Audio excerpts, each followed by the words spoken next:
Potatoes are a dietary staple providing vitamin C, B6, potassium, fiber, and resistant starch.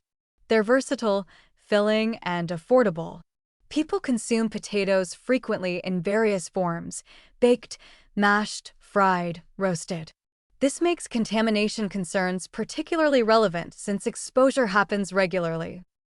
Growing underground exposes potatoes to soil-based pesticides and fungicides.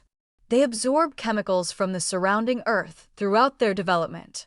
Conventional potato farming uses substantial pesticide applications to prevent late blight, Colorado potato beetles, and other threats. Testing can detect 35 or more different pesticide residues on conventional potatoes. The skin contains the most nutrients, but also the highest residue concentrations. This creates a difficult trade-off. Eating potatoes with skin provides more fiber, vitamins, and minerals. Peeling removes contamination but sacrifices nutrition. Depending on how you prepare potatoes, you're choosing between maximum nutrition with higher exposure or lower nutrition with reduced risk. Post-harvest treatments add another layer of chemical exposure. Chlorpyrifam prevents sprouting during storage and transport. Potatoes might sit in controlled storage for months before reaching stores, treated with sprout inhibitors the entire time. These post-harvest chemicals persist on and in potatoes through the supply chain. Different potato varieties present different considerations. Russet potatoes, typically used for baking and frying, receive certain treatments. Red potatoes might have different pest pressures.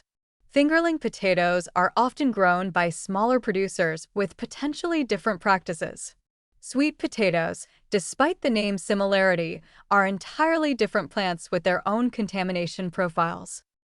Preparation methods alter risk significantly. Baking a potato with skin means maximum exposure.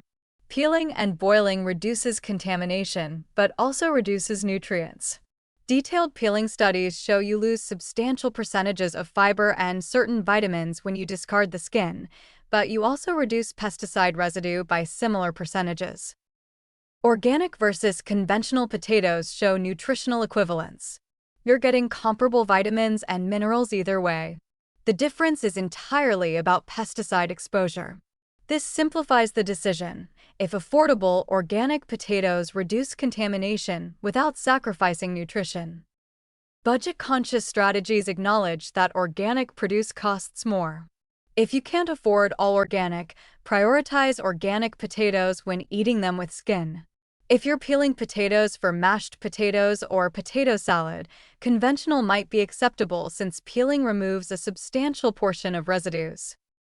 Storage chemical applications and their persistence matter. Chlorpyrifam has a long half-life, remaining on potatoes for extended periods. Washing doesn't remove it effectively.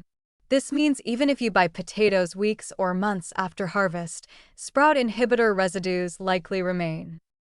Washing protocols show limited efficacy for potatoes. Unlike surface residues on smooth fruits, pesticides absorbed into potatoes or applied as post-harvest treatments resist simple water washing. Scrubbing helps somewhat. Baking soda solutions remove more than water alone, but neither approach eliminates contamination completely. Visual guides showing which preparation methods pose highest versus lowest risks help consumers make informed choices. Highest risk, conventional potatoes baked with skin. Moderate risk, conventional potatoes roasted with skin. Lower risk, conventional potatoes peeled and boiled. Lowest risk, organic potatoes prepared anyway. Potatoes appear in meals frequently for many families. The cumulative exposure from eating conventional potatoes several times weekly throughout the year adds up. This regularity argues for prioritizing organic potatoes over organic produce you consume less frequently. The versatile staple nature of potatoes makes them a worthy candidate for organic purchasing when budget allows.